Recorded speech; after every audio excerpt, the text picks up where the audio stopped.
Hello and welcome to Lulupu TV. I'm Nikita, and in this video I'm going to talk about a great new tool that I have in my kitty, the Fiskars stamp press. Now this is a replacement of your acrylic blocks. We can use this instead of the acrylic blocks that we've been using. So the dimensions of this tool is 11 by 9 inches and it has a grid of 7 by 5 inches. It's mounted on these sponges. So while you're stamping, this tool will be above the sheet of paper. It will be off the sheet of paper. It won't touch the paper while you place it down. This is available in a smaller size that has a grid of 5 by 3 inches. Right? So before we see how to use this tool and what special qualities this has, let us just recap to the mishap I encountered while I was making my first Lulupu design team project.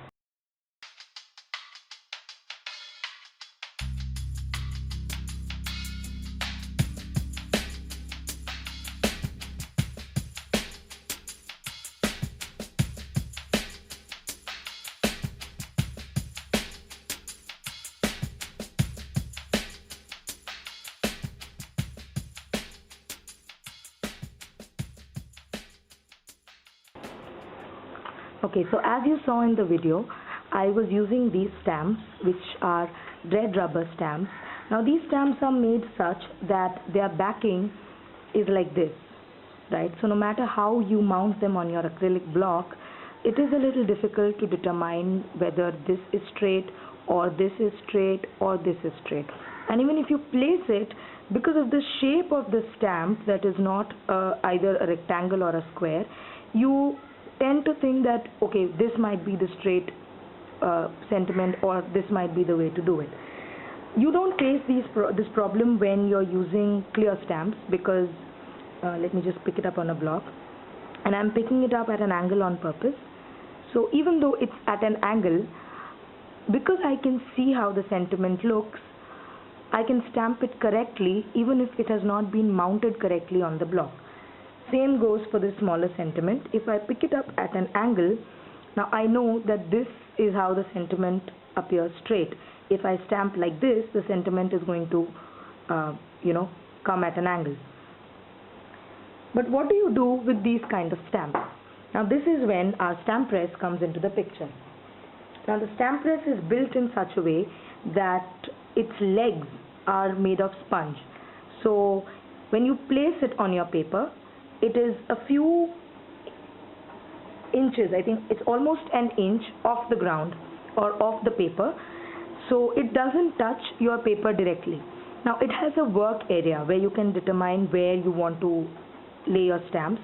So you got to turn this over and okay, these grid lines on my cutting mat are clashing with these, so I'm going to place a piece of paper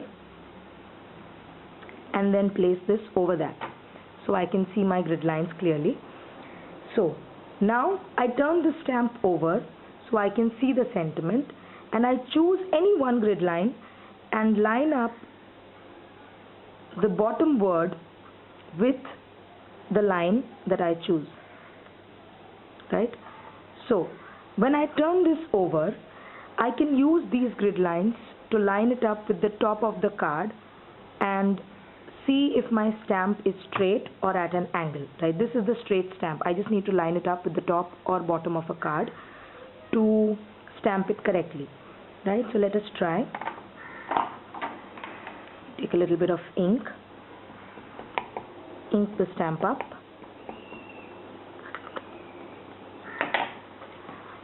I have this piece of cardstock, right? Now when I turn this over and place it on the cardstock, it still doesn't stamp. Now we face this problem with acrylic blocks that after inking, if we try to position it, sometimes it's happened with me quite a few times, that while positioning it on your paper, your hand kind of slips and you have some stray pieces of ink on your paper or on your cardstock which you generally wouldn't want. So this allows you to move your stamp press as many times as you want till you have decided on a place or on an exact location on where you want your sentiment or stamped image to appear. So I can take as much time as I want, move it around, and once I have settled on a place, once I've decided where exactly I want to stamp it, all I need to do is place the stamp press there and just press it. What happens is, because the edges, the legs are mounted on sponges, it goes down, and the minute you release it, the stamp comes off the paper and you just have to lift it up. Can you see that? Okay, so here is the zoomed view of this. So you can see it's stamped clearly and it's stamped exactly where I wanted it to. Okay, so as we saw, the stamp press allows you to take your time to decide where exactly you want your sentiment or stamped image to appear. Now say I want to create a pattern with using the same stamp set with this girl and the umbrella. We can still use the stamp press, right? So I've got this girl and I can lay her straight here, and then I can have her either hold the umbrella or have the umbrella at some other angle, right? Now say I want to do this on multiple cards. We can make this pattern on the stamp press, keep inking it up and keep stamping it repetitively on every card or every project that you want to make. So since it provides such a large working area of 7 inches by 5 inches, it becomes a lot easier to create projects on this and use it for stamping multiple number of times, right? So now I've already stamped the sentiment, but in case I hadn't and I wanted to do that, okay, I can't find the sentiment, here it is, right? So if I wanted to do that, I could do that too, right? I could just position it here, right? Or okay, have her hold the umbrella this way. Just keep inking this up and stamping it as many times as I wanted to. So let us try this as well.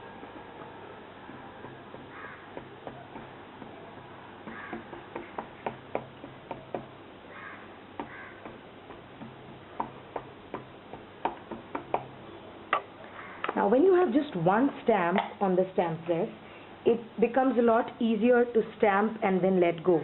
But when you have a larger pattern on your stamp set, you need to ensure that you put pressure on every element or every stamp that you've lined up, right?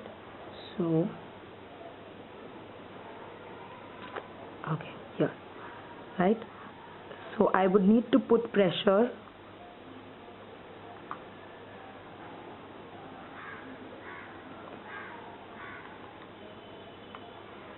and then just let go and lift it out. Now if I wanted to make 7 to 10 cards, all I need to do is keep re-inking it, get the right position and stamp. The distance between the girl, the sentiment and the stamped umbrella will all remain the same, nothing changes. So to summarize, the stamp press allows you to position your stamps clearly because of the sponge, right? You don't need to, the minute you place it over your paper, the ink or the stamp doesn't touch your final project. You get time to position it wherever you want, and when you want to stamp, all you need to do is just press and release. Just press and release. And if you have a larger image or a larger stamp on your work area, just ensure that you put pressure on all sides and cover the entire area like you would do for a background stamp, right? Do that.